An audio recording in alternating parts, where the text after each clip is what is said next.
Happy Monday, everybody. Welcome to the Amy Howard at Home Color Crush Monday. I almost called it Crunch. I am the Howard of Amy Howard. Unfortunately, Amy cannot be with us today. She has been dealing with the logistics of her mom. As many of you know, her mom's taken a turn for the worse at the hospital with COVID. And so she's having to deal with that both physically and, of course, emotionally. So she asked me if I would come on as guest, which sometimes I wonder if she knows what she's doing when she does that, because you never know, I may give away the store. So we're so glad you're with us, and please keep Amy's mom and her dad, of course, in your prayers. So today what we want to do is we want to talk about our Color Crush one-step paint. It is Luxe Grey. And the Luxe Grey is the Color Crush, which is a beautiful gray. It's just that it's not too light, not too dark. It's just right color. Hey, Alma. Susan, thank you for watching. And so we want to tell you a little bit about it. Of course, if you know our one-step paint, that's kind of our numero uno product, where it is a water-based. It is truly chalk-based, can adhere to almost any surface without sanding, without stripping, and without priming, so that you don't have to do all of that dirty work before you paint. You can just paint right on top of lacquers, shellacs, vinyl, concrete, plastics, just all kinds of products that you can use our one-step paint on. Hey, Teresa. Hey, Monica. Thanks for watching. And forgive me, I don't know why I've been losing my voice, so I cannot, which I don't project very well anyway. So just wanted you to know if you're, I'm at my max tone right now, so please forgive me if I'm not projecting enough to the volume control. Hey, Megan, thank you so much. Thank you for the shout out. So wanted you to see this Luxe Grey, and just to see that how great this looks. It is just again, it's a beautiful gray. It's not too light, not too dark. It's just right. And next, I think either this week, coming week, Amy is going to be talking to you about marbleizing. I think she gave you a little hint last week that she would be doing some marbleizing, and Luxe Grey is going to be one of the veining colors. And here the complementary colors to the Luxe Grey is the ballet white and ballet white and A Good Man Is Hard to Find, which Amy says she's named after me, but I think she's still looking.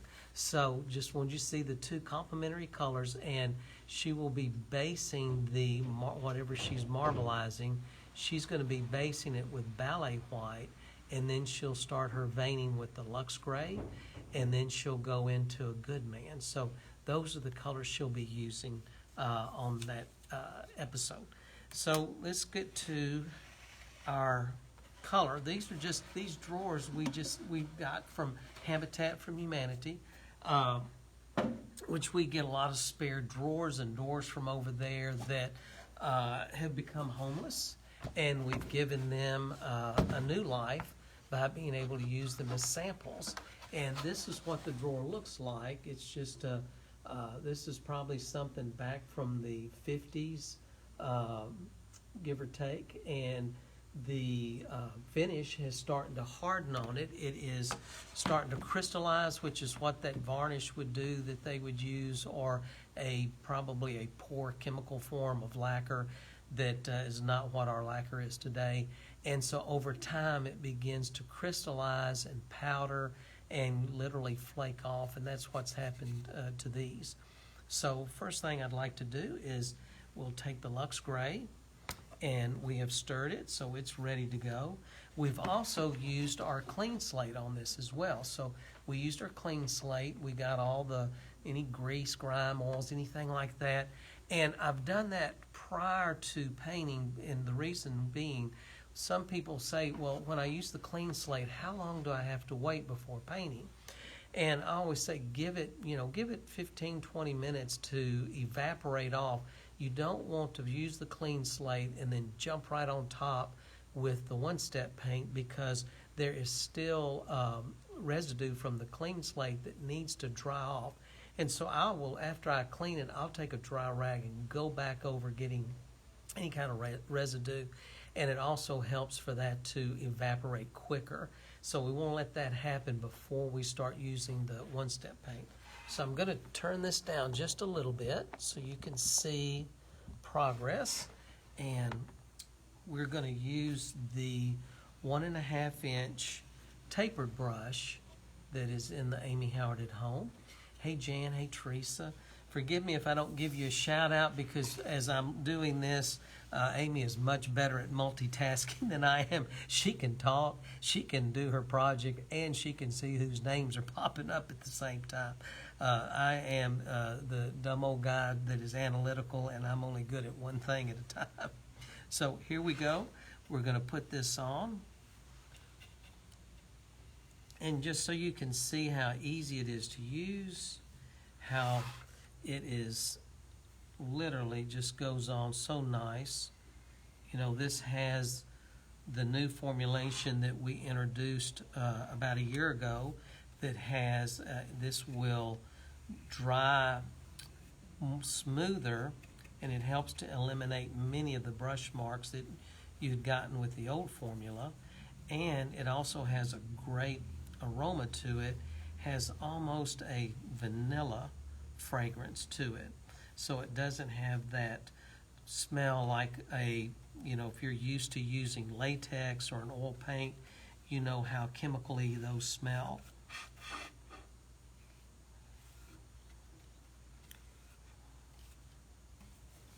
And I'm going and getting paint on here first, and then I'll go back and I'll fix any places. Keep in mind too, this is one step, not one coat. And many times there is going to be a second coat involved, and possibly a third coat, depending on if you're painting, if you're using a light colored one-step paint and you're painting on a dark colored surface. So a lot of times there is a second and even a third coat needed just to get good coverage. And also keep in mind, when you're putting coats on, whether it's your first, second, or third, you don't want to put it on thick. You want it to be more of a light to a very light medium coat, because if you put it on too thick, what's going to happen is that paint is going to, as it dries, especially in warmer temperature, it can crack, and then if it does, you'll have to go in, let it dry, and then sand the crack down, and then put another coat of paint on it. So that's why we don't want to put it on too thick. So I'm just going through and just feathering out everything, making sure I've got a nice coverage on this first coat, at least uniform anyway. And you see how easy that is for that first coat. And we'd let that dry. Yes, there's a couple little holidays or areas that didn't get hit, and that's okay. I'll catch them on that second coat. So that gets us finished with the first. So now I'm going to take the one that we did earlier that's dry, and as you can see, this is just, it's a nice, it's such a much smoother finish than it was in the past with the old formula. And so then after we do this, there are many, many different things that we can do to really, we could do an overglaze, which we did last week. If you remember, we did an overglaze on a cabinet. It was the color of the month, and I believe we used Kensington Black Gel Stain as our glaze. We could go in, and this little trim molding right here is a great candidate for gold leaf or silver leaf or copper leaf, if we wanted to do that, because of time of the size coming in the leaf and the dry. We don't have time to do this. So, but that's something you could do, or you could paint this a contrasting color. You could come in with the Good Man's Hard to Find and paint that trim. So just a lot of different ways that we could do this. We could also do another color with our glazed over, which is a glazing medium. We could take another color of our one-step paint, mix it with the glazing liquid, and go back over it with that glaze as well. So a lot of options with this. It's one of those, it's just so many options, I don't know which one to pick. So don't want to get you confused, but just things that we can do. So what we're going to do with this, and kind of going back to old school, we're going to antique this by using our light antique wax and then come back with our dark antique wax to give it some age and then allow it enough time to buff it out.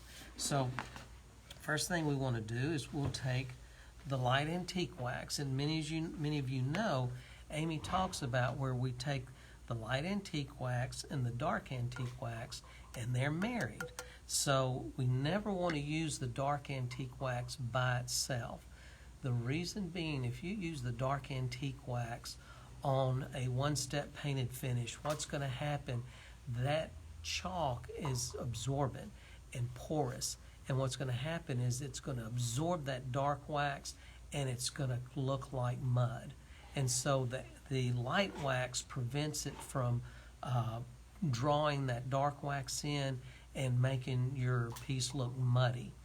Now, if you've got a stained piece of furniture and that piece of furniture has been lacquered, you can use the dark wax on top of that stained piece with lacquer, and that's the only time we would recommend using the dark wax. Otherwise, if it's a painted piece, we want to use light antique wax first.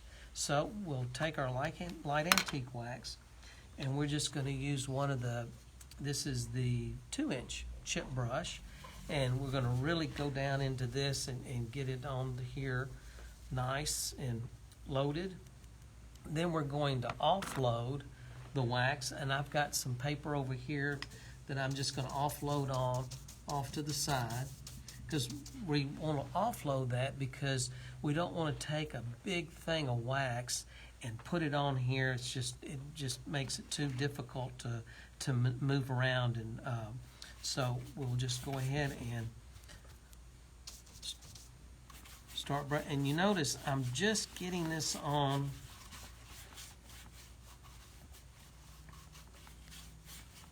I don't have really a direction that I'm going with. The reason being is that if I go a certain direction with this, I don't want it to create brush marks with the wax from the brush.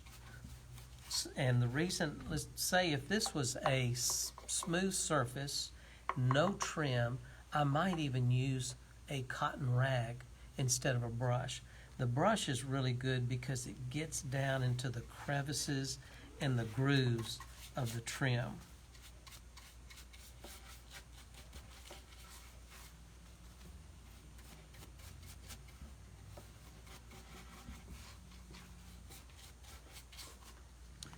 Then I'm going to come back with a rag, and I'm just going to get some of this excess off. The reason being, you don't need a lot of this. You want coverage, but you don't want to ever put the wax on like paint. You don't want to just trowel it on with that brush. You want it to just be a nice uniform coat. And also with the cotton rag, I'm smoothing out the wax as well, so I don't have any kind of a textured pattern from having brushed that on. So now we've just got this nice surface. It's nice, it's uniform. I can see the wax. I can even see where I missed in the light. So once you do this, next will be the dark wax for embellishment. And it's only for to create more of an H spots in it. We also want to use a new brush. We don't want to use the same brush because we're not trying to create a third color by mixing the light and the dark. we want the dark wax to go on top of the light wax. We don't want it to blend and become a third color.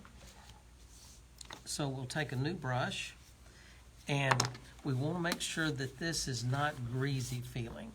And because again, if the wax is too wet and too greasy, then we're going to create a third color with that dark wax. So that's another reason why I just lightly go over it with my cotton rag to make sure that there's not any thick greasy spots from that. So we'll load up our dark wax, and then we'll offload. And then what we want to do is very lightly start applying. And notice how I'm feathering these edges, because when a piece starts to age, it starts getting those dark spots and lines as it ages. So that's what I'm recreating by doing that. I hope y'all can see that okay. So it's just kind of creating that darker, that outline or border. I'm going to do the same on the trim as well. I'm just going to kind of do that. And then just very lightly and not in any certain pattern, I'm just adding some dark wax. And another thing too about the light wax being on first, you've got better control, so I can take, if I get something that's a little too heavy with the dark wax, I can just come back and lightly touch that area and just soften it so it doesn't look too garish. So, hope you guys can see that okay. So that's how we've aged this piece. And then I'm going to soften it just a bit. We don't want any markings that make it look like, oh, somebody just took a brush and did that. So there's our piece so far. Now, as another layer of the age process, we can take our dust of ages. And the dust of ages is this great powder that what it does, when you've got a piece of trim and we've got some wax in that area of the trim, that area will hold the dust of ages. We're going to use the wax as a adhesive medium. Think about when you would put glue and then glitter on top of the glue to hold the glitter. The same thing. It's that same thought process is the wax acts as the glue. We put the dust of ages on, and then as the wax dries, it holds it in place so it looks like that dust has been layered and caked in over years and years of use. And so very simply, we'll just take a brush. This time I'm using the hog hair brush. We just put a little on the brush and we just pat it in.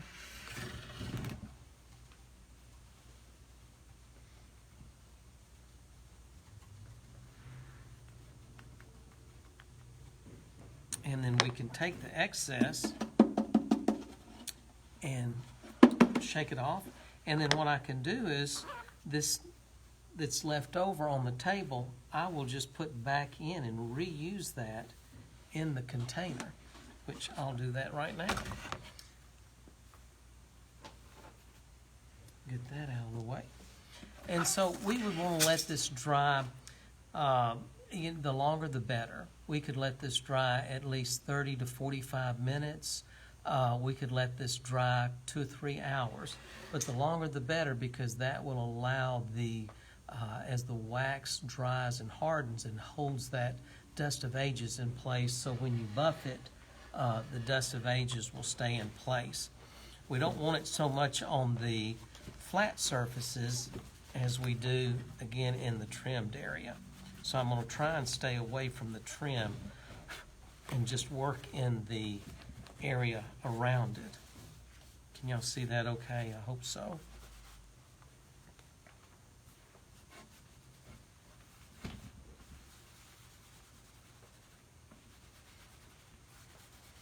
Also, too, keep in mind that the longer this dries and the wax has a chance to harden, it will buff up so easy and such a nice sheen as well.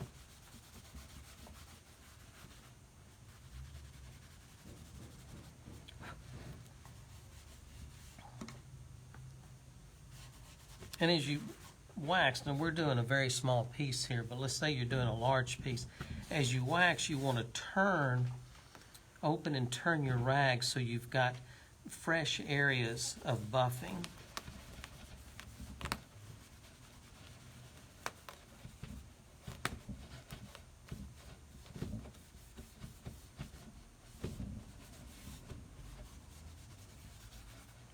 Yeah, there we go.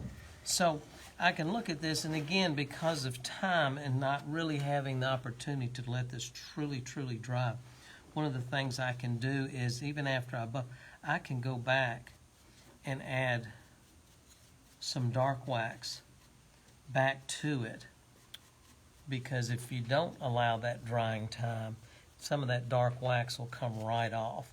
And that's not a bad thing, because again, it helps to smooth it out and not have that look of that it was done intentionally. Again, we want it to look as natural as possible. So I hope that looks good through there. Now remember, come back to me now. Remember, if you will tag 3 friends and share this post, the winner will get a free pint of the Amy Howard One-Step Paint Luxe Grey. So be sure to, and I have to look at my notes because this is out of my pay grade, to tag 3 friends and share the post, and we will draw a winner who will get that pint of Luxe Grey, no charge. So please do that. So hope that was interesting. Hope that it was informative enough. Please ask questions. We will respond to those questions. And thank you so much for taking the time to watch this technique on Amy Howard at Home. Hope y'all have a great week. Happy Monday. Please be safe, be healthy. COVID is real. COVID is prevalent. And we pray that for your health and safety from it. Thanks, guys. See you next time.